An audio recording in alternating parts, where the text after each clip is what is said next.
Salut à tous et bienvenue dans cette nouvelle vidéo pour les exercices de SQL. Donc on va commencer cette vidéo par le premier exercice, employé bonus.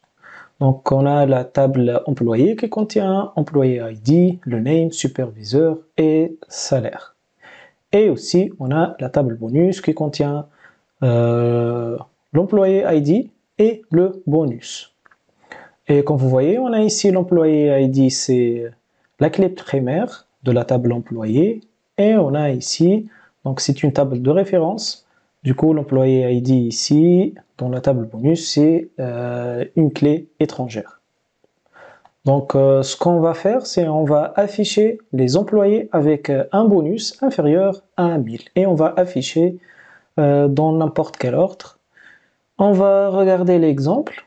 Donc, comme vous voyez, on a Brad, John, Dan et Thomas avec l'ID 2 qui a 500, donc Dan, et 4 qui a 2000, donc c'est Thomas. Et pour nous, on va afficher les employés qui ont un bonus inférieur à 1000. Donc le résultat, on va afficher Dan. Et aussi, on va afficher Brad et John qui n'ont pas de bonus. Du coup, on va commencer. On va afficher donc select name, virgule, bonus from employé. Et on a besoin de faire la jointure entre la table employé et bonus. Comment on va afficher les noms? Donc notre table de référence c'est employé et la table de jointure ça va être bonus avec left join. Donc je vais ajouter donc left join bonus B en b.empid égale e.empid. Donc avec cette relation là, on va afficher tous les utilisateurs avec leur bonus. Donc on va faire un test pour voir le résultat. Déjà, la réponse, c'est pas la réponse dont on a besoin, c'est juste qu'on va voir le résultat. Donc, comme vous voyez ici, on a récupéré tous les utilisateurs, Brad nul, John nul et Dan 500 et Thomas 2000. Donc, avec left join, on va récupérer tous les utilisateurs. Si l'utilisateur a un bonus, donc on va l'afficher, sinon on va mettre nul par défaut. Du coup, nous, on a besoin d'ajouter une condition pour afficher seulement les bonus inférieurs à 1000. Du coup, on va ajouter la clause, donc where bonus ou bien B.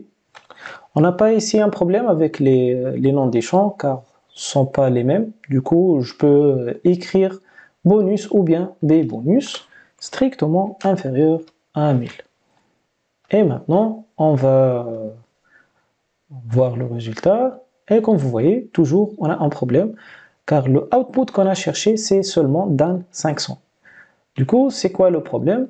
Lorsqu'on a ajouté la clause ici, B bonus inférieur à 1000, donc la condition pour afficher les résultats nuls, donc à éliminer. Donc il va regarder seulement quelles sont les lignes avec le champ bonus et il va appliquer la condition bonus inférieur à 1000.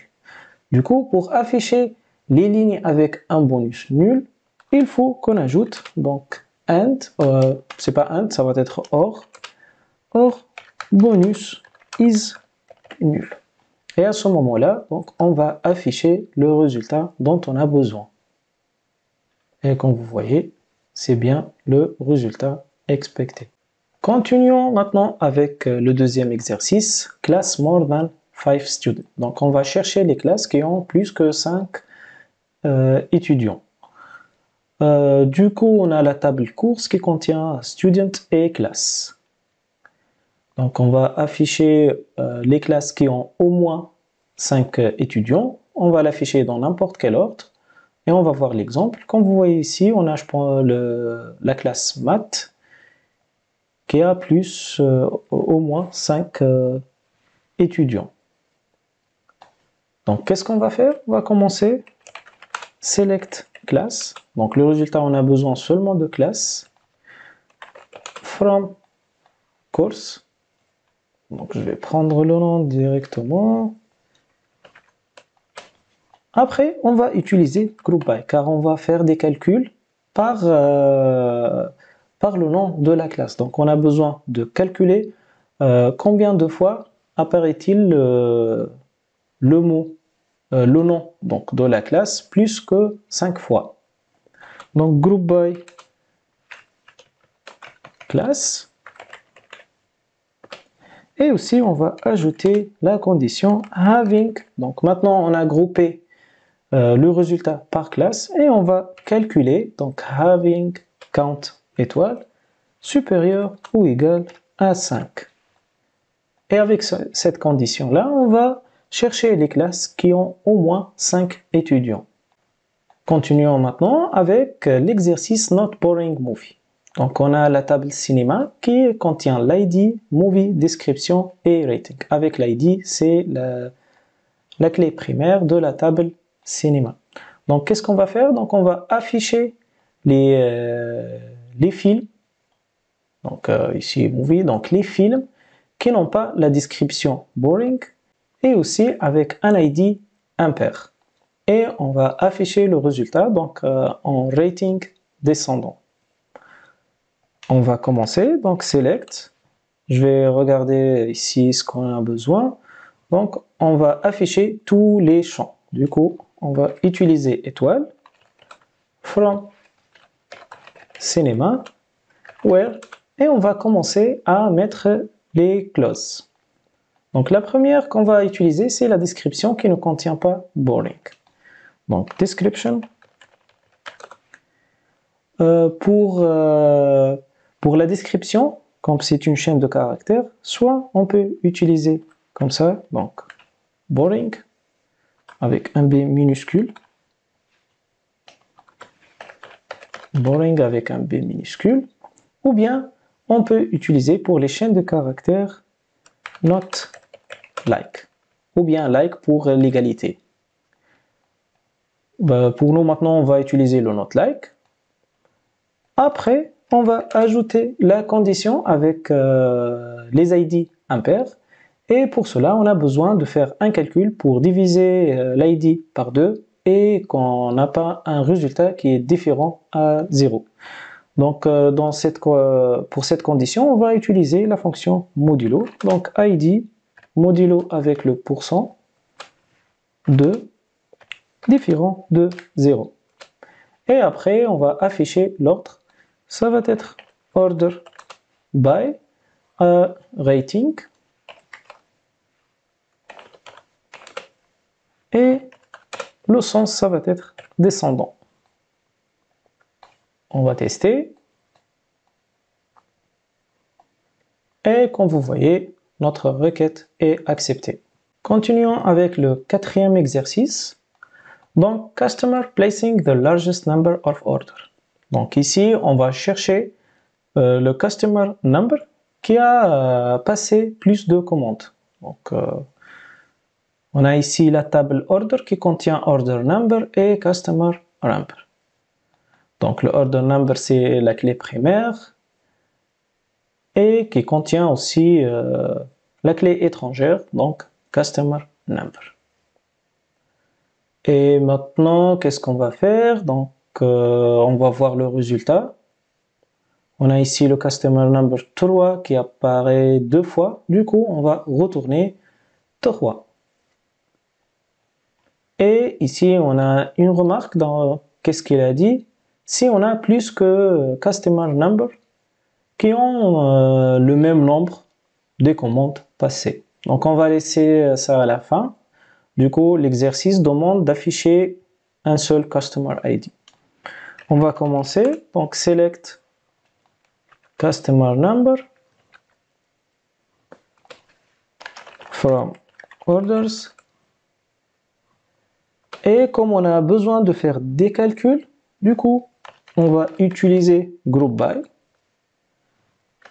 Customer Number.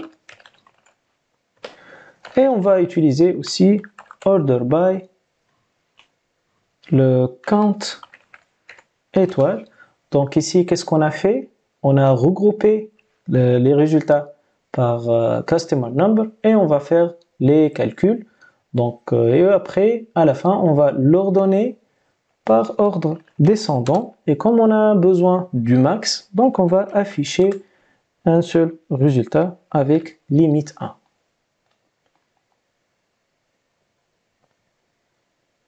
Et comme vous voyez, notre requête est acceptée. Et on va submitter pour voir s'il y a d'autres tests qui peuvent bloquer cette requête. Et comme vous voyez, on n'a pas de blocage. Donc je retourne ici sur cette remarque ici. Donc si on a plus qu'un customer qui ont le même nombre, du coup dans ce cas, qu'est-ce qu'il faut faire? On a besoin d'une condition pour faire les calculs, mais séparément. Donc je vais essayer de chercher une solution. Donc qu'est-ce qu'on a besoin? Donc select customer number from orders et comme d'habitude donc group by customer number,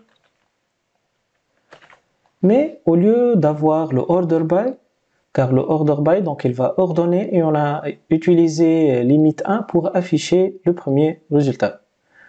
Du coup ici on a besoin d'une condition pour fixer le nombre du résultat pour retourner après tous les customer ID qui ont ce count. Et à ce moment-là, j'ai besoin d'ajouter having count étoile égale au résultat de cette requête. Mais au lieu de customer number, ça va être le count étoile. Car ce count étoile, il contient le max nombre de commandes par utilisateur. Du coup, je vais prendre ça, je vais le copier et je vais le mettre ici. Et à ce moment-là, donc j'ai une condition pour récupérer tous les customer numbers qui ont des commandes, donc le nombre de commandes qui est le max du nombre de commandes passées par tous les utilisateurs, donc avec ce calcul. Je vais tester.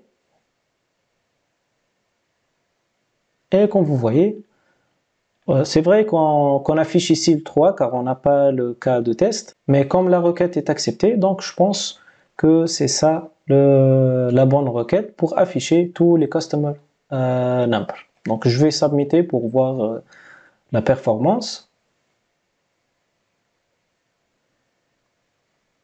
Et comme vous voyez, donc la requête est très performante donc, par rapport aux autres.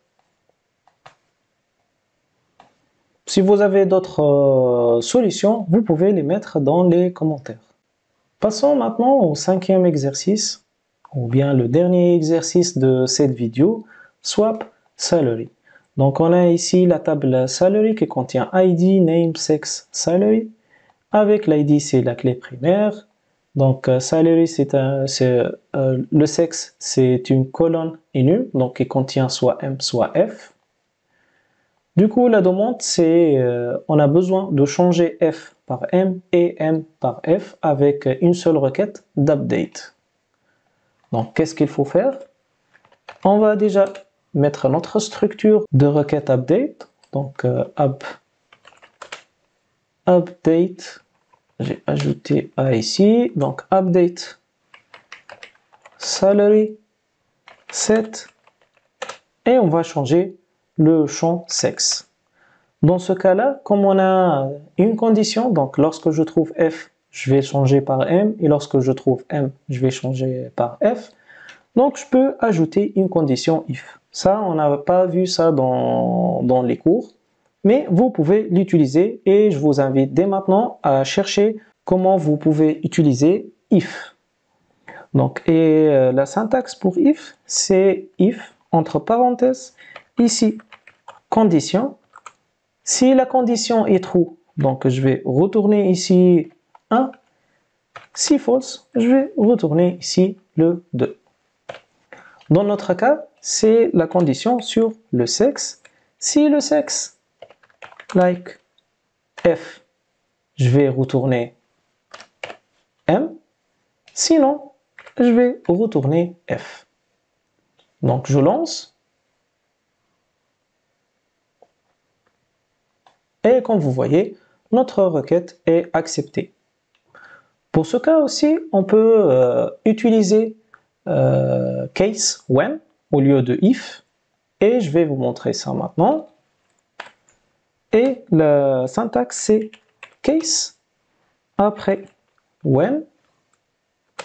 Je mets ma condition, sexe égale par exemple M. Then, on va retourner F. Else, on va retourner M. Et après, n'oubliez pas de mettre end et point virgule. Je lance. Et comme vous voyez, si cette requête est acceptée. Donc, je vous invite dès maintenant à voir comment vous pouvez utiliser case, aussi if. Et il y a d'autres fonctionnalités que vous pouvez trouver utiles dans des cas bien déterminés. Donc, c'est tout pour cette vidéo et à la prochaine.